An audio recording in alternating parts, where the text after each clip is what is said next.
নমস্কার বন্ধুরা, আজ আমি শেয়ার করব দারুণ স্বাদের একটি নিরামিষ রেসিপি।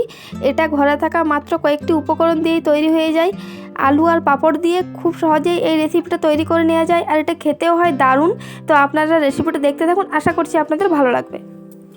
আলু আর পাঁপড়ের রেসিপিটা রান্না করার জন্য এখানে আমি 2টা মিডিয়াম সাইজের আলু সেদ্ধ করে নিয়েছি। তো এখন আলুটা ঠান্ডা হয়ে গেছে, এখন আমি এই আলুটা একটা গ্রেটার দিয়ে গ্রেট করে নেব।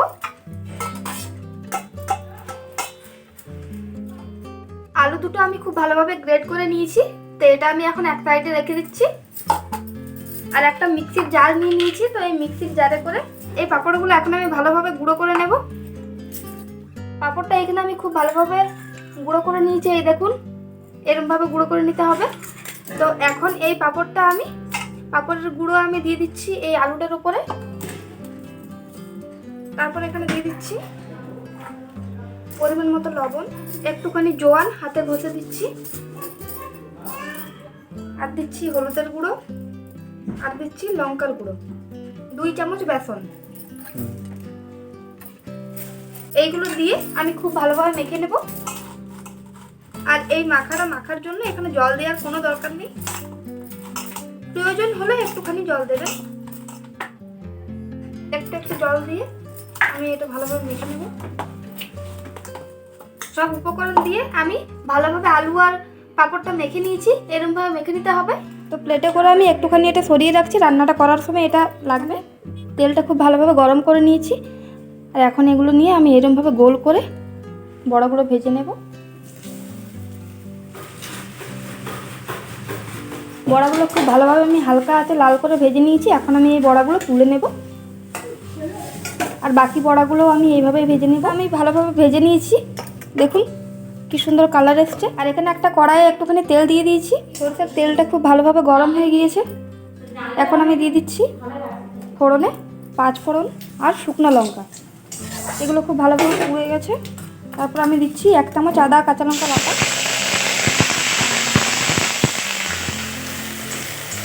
আদা কাঁচা লঙ্কা 2-1 মিনিট ভালোভাবে ভেজে তারপর দিয়ে দিচ্ছি হলুদ দেওয়ার পর দিচ্ছি টমেটো।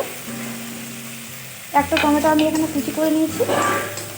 টমেটো দেওয়ার পর এখানে দিচ্ছি পরিমাণ মতো লবণটা দিয়ে এখানে আমি টমেটোটা খুব ভালোভাবে ভেজে নেব। টমেটোটা একটুখানি আমি ভেজে নিয়েছি। এর উপর দিয়ে দিচ্ছি জিরের গুঁড়ো 1 চামচ আর লঙ্কার গুঁড়ো 1 চামচ। তারপর এটাতে একটুখানি জল দিয়ে খুব ভালোভাবে এই মশলাটা আমি কষিয়ে নেব। তো এখানে আমি ভালোভাবে কষিয়ে নিয়েছি। এখন এতে দেব আলু আর পাঁপড়ের যে আমি মিশ্রণটা করে রেখেছিলাম সেটা। তারপর দিয়ে দিচ্ছি একটুখানি চিনিটা দিয়ে এটা আমি খুব ভালোভাবে কষাবো। এই মশলাটাতে একটু তেল ছেড়ে দিয়েছে। তো এখানে আমার মশলা কষানো কমপ্লিট হয়ে গিয়েছে। এখন আমি এটাতে পরিমাণ মতো জল দিয়ে দেবো। ঝোলটা এখানে ফুটে গিয়েছে।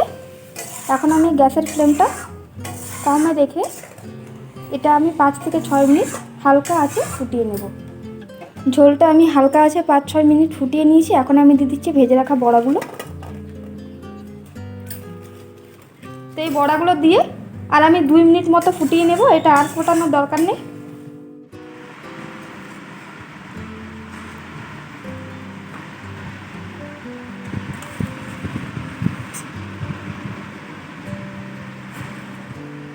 আর এই দেখুন বন্ধুরা, এখানে আমার পাঁপড় আলু দিয়ে তরকারি রেডি হয়ে গিয়েছে।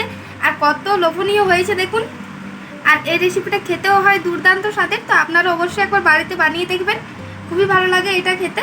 আর আমার এই রেসিপিটা যদি আপনাদের ভালো লেগে থাকে তাহলে চ্যানেলটা সাবস্ক্রাইব করে আমার পাশে থাকবেন।